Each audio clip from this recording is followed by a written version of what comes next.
Ներկայացած մեղադրանքի ձևակերպումների համաձայն 2022 թվականի հունվարի 19-ի ժամը 00:40-ի սահմանումների զորամասի ինժեներական ծառայության սպա կապիտան Երիշե Հակոբյանը հանդիսանալու նստեցման շրջանի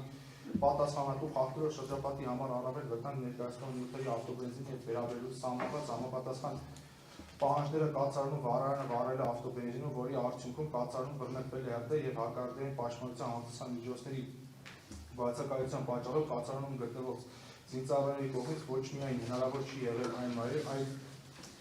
նաև Պահեստային երկրի բացակայության պայմաններում կոտրել կացարանի պատուհաններին առանցված երկաթյա ճաղավանդակներ եւ դուրս գալ այնտեղից, ինչի հետևանքով կացարանում հանգստի մեջ գտնվող նույն վարչի պարտադիր ժամկետային 15 զինծառայողները մահացել են։ Իսկ կապիտան Երիշե Հակոբյանը եւ պարտադիր ժամկետային զինծառայողներ Հարութ Սարգսյանը, Լևոն Խառատյանը, Ժիրայր Սահակյանն ու Ռադիկ Մարտիրոսյանը ստացել են տարբեր աստիճանի մարմնական վնասվածքներ։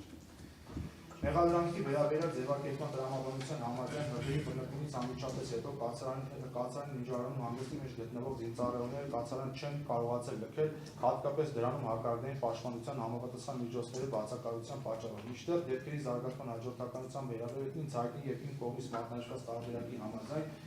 երբ կրակի օջախը որոշ ժամանակ մատկվել է անուշադրության, ժամանակին չի հնչեցվել տագնապ ու չի կատարվել անձնակազմի տարհանում, հրդեհը հայտնաբերվել է դրսում եղած մյուս զինծառայողների կողմից, այն արդեն իսկ անվերահսկելի դարձած վիճակում է եղել։ Նման պայմաններում կարևոր է արձանագրել, որ այն պահին, երբ զինծառայողներն ինքնուրույն պարզել են հրդեհի փաստը ննջարանից դեպի նախասրահ եւ նախասրահից դեպի կացարանի եւ տարանման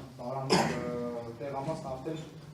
արդենից արգելակված, պարուրված ու պատված է եղել կրակով ու հենց այդ պատճառով է, որ տղաները չեն կարողացել լքել կացարան ու փաստացի միայն մեկին է հաջողվել ներթափանցել վառարանի սենյակ։ Սա նշանակում է, որ տղաների համար ճակատագրական նշանակություն է ունեցել հատկապես հրդեհի բռնկումից հետո որոշ ժամանակ անվերահսկելի թողնելու հանգամանքը։ Ակնհայտ է, որ տղաները ողջ կմնային, եթե հրդեհի բռնկումից անմիջապես հետո հնչեցվեր տագնապ, իրականացվեր տարհանում, որպեսզի պայմաններում տղաներն ընդամենը մի քանի վայրկյանների ընթացքում կացարանն անխոչնդոտ լքելու հնարավորություն կունենային, ինչի համար այդ պահին ամենևին հարց չէ լինի օգտվել հակարդային պաշտպանության անվտանգության միջոցներից։ Դատաքննության ընթացքում 02/05/25 թվականին ՊՆ 75-930 զորամասի նախկին հրամանատար Արգամ Գրիգորյանի կողմից Արգամ Գրիգորյանը կապակցության ցուցում տվեց բառացիացրել, որ այդ 5 լիտր բենզինը, որ վարվել էր 10 հատ ագնետուշից էլ լիներ, չէր կարա դա հանգցրել, պատերը փայտից են եղել, մեջ էր սիլոց, դրա ծուխը ուղղարեցում, դա թուրքի տուն է եղել։ Հայտնեց նաև, որ զորամասի հրամանատարությունը փաստացի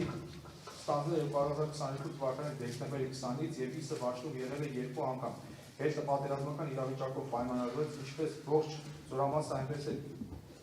կացարան իր խոսքերով հաստատ գտնվել են պայթած վիճակում, տիպային պահանջներին չեն համապատասխանել։ Ամենաառաջինը, որ կացարանի տարածքում ծածկը փայտից է, այդ հանգամանքը բավարար է, որպեսզի այն դիտարկվեր պահանջներին չհամապատասխանող։